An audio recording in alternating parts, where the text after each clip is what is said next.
Kemudian ada istilah yang disebut dengan panjang vektor atau norma vektor.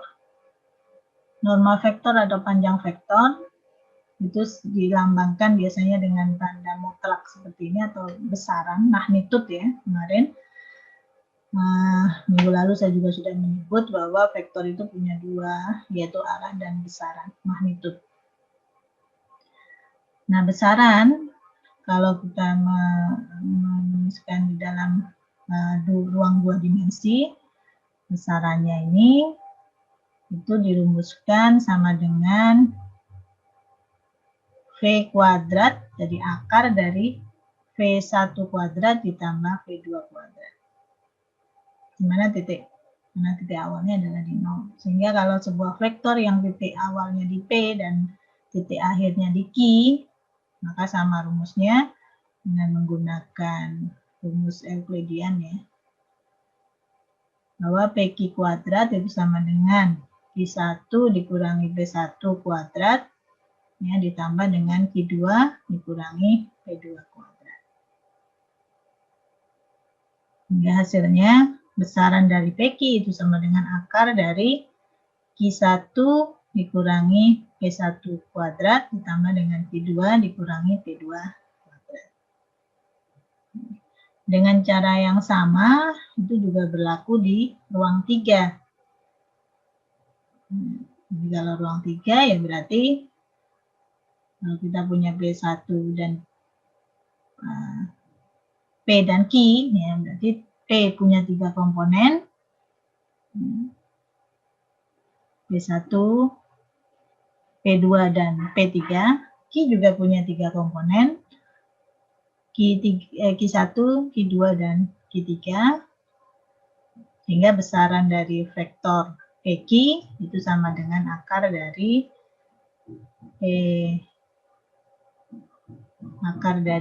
ya Q1 dikurangi P1 kuadrat ditambah, ini kurang kuadrat ya, ini kurang kuadrat, ini kuadrat ya, ditambah dengan Q2 dikurangi P2 kuadrat ditambah dengan Q3 dikurangi P3 kuadrat.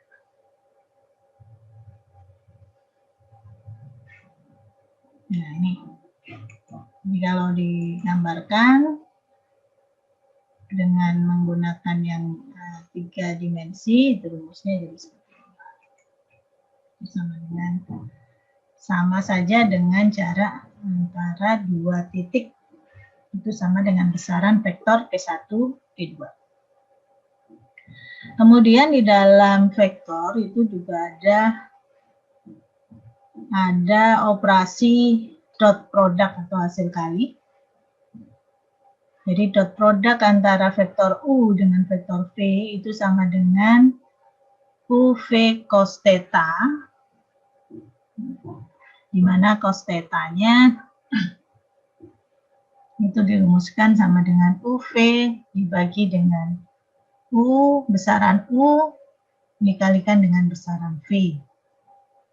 Ya, U dot V itu sama dengan U1 dikalikan V1 ditambah U2 dikalikan V2 ditambah U3 dikalikan V3 dibagi dengan besaran dari U dan besaran dari V. Besaran dari U itu sama dengan U1 akar U1 kuadrat ditambah U2 kuadrat ditambah U3 kuadrat dikalikan dengan akar dari V1 kuadrat ditambah V2 kuadrat ditambah V3 kuadrat. Ini adalah hasil kali atau dot product. Kemudian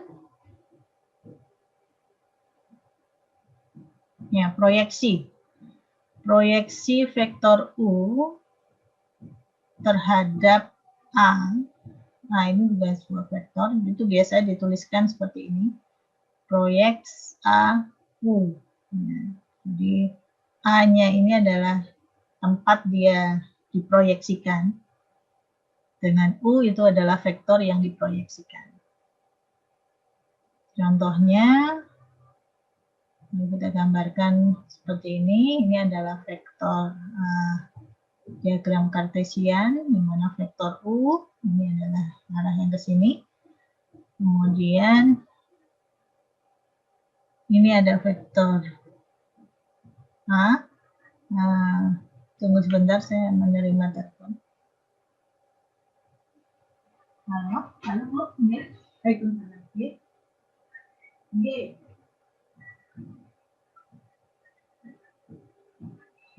Apanya?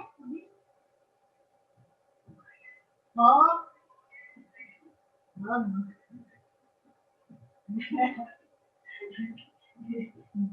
Kenapa? Nah, kalau ditambah nano enak. Terong.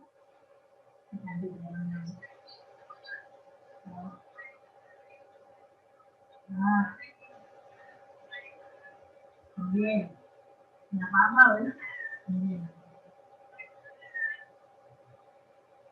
Dia terserah Bu, nggak mau sih. Sama saja saya suka.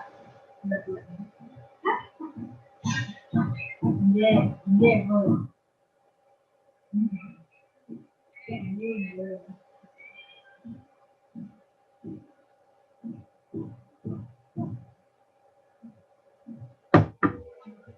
Oke, maaf, saya kembali lagi. Ini tadi ya, proyeksi vektor U terhadap vektor A. Ini vektor A-nya misalkan dia sejajar dengan sumbu X. Ya. Jadi kalau digambarkan, proyeksinya itu dia ada di titik W1. Di mana vektor U itu adalah W1 ditambah W2 kan. Ya, di mana W2 sendiri itu bisa saya rumuskan dari U dikurangi W1. Jadi proyeksi U terhadap A itu sama dengan komponen vektor sepanjang A. Sepanjang A berarti sama dengan W1. Jadi vektor yang dari U yang sepanjang A, yang ada di sepanjang A itu sama dengan W1. Sedangkan komponen U itu tegak lurus, yang tegak lurus, jadi komponen U yang tegak lurus,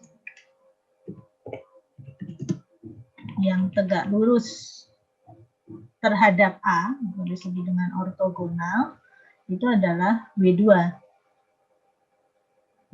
Komponen U yang tegak lurus terhadap A itu adalah W2. Sehingga U-nya itu adalah W1 ditambah W2.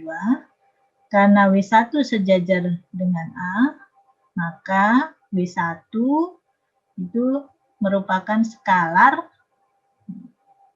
bisa dikatakan sebagai skalar yang dikalikan dengan A. Jadi W1 itu sama dengan K dikalikan dengan A. Sehingga kita masukkan ke sini, U sama dengan W1 tambah W2 kan? Di mana U itu sama dengan K dikalikan dengan A itu vektor di mana tempat dia diproyeksikan, K itu adalah skalarnya, ditambah dengan W2. Misalkan dua-duanya kemudian saya kalikan dengan vektor A, sehingga akan menjadi seperti ini. UA sama dengan KA ditambah W2 dikalikan dengan vektor A. Jadi ini kan sama dengan KA kuadrat ditambah dengan W2 dikalikan A. Yang ada di dalam kurung ini kita keluarkan atau kita faktorkan sehingga menjadi seperti ini. Sehingga kita dapatkan K itu sama dengan K sendiri itu sama dengan UA dibagi dengan, ini kan kalau saya keluarkan, ini saya pindah ke kiri, yang di sini saya pindah ke kanan. Jadi kan KA kuadrat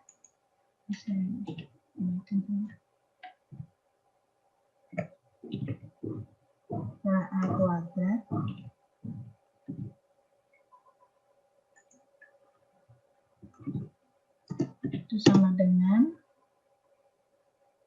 UA dikurangi W2A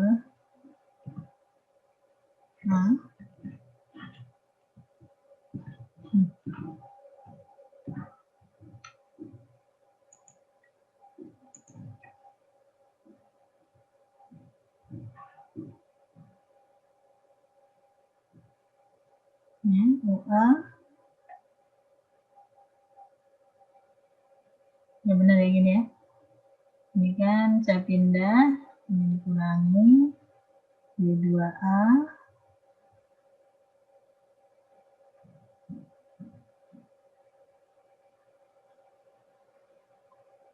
nah W2A itu adalah komponen yang tegak lurus tadi ya. Jadi W2 dikalikan dengan A itu adalah komponen yang tegak lurus. Itu bisa diasumsikan nilainya adalah 1. Ya, jadi suatu komponen yang tegak lurus, W2 dikalikan A, itu adalah 1. Sehingga K-nya sendiri itu sama dengan UA. Jadi ini kan komponen tegak lurus W2 dengan A. Ya, sehingga K-nya itu sama dengan UA dibagi dengan A2. Sama dengan A kuadrat.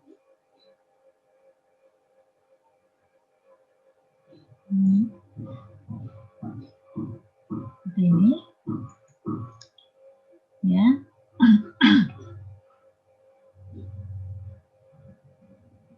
Nah, karena W1 itu sama dengan KA, didefinisikan di atasnya, maka W1 itu sama dengan K-nya kan ini tadi, UA per A kuadrat.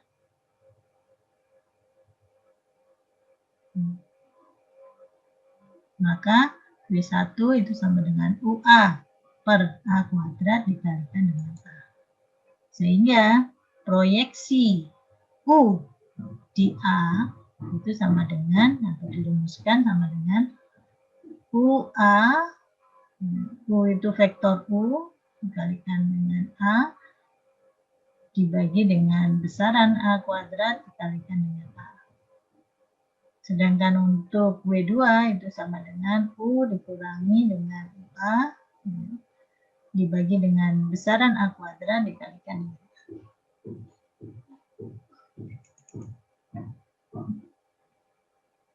Ini adalah rumus dari proyeksi vektor U terhadap A.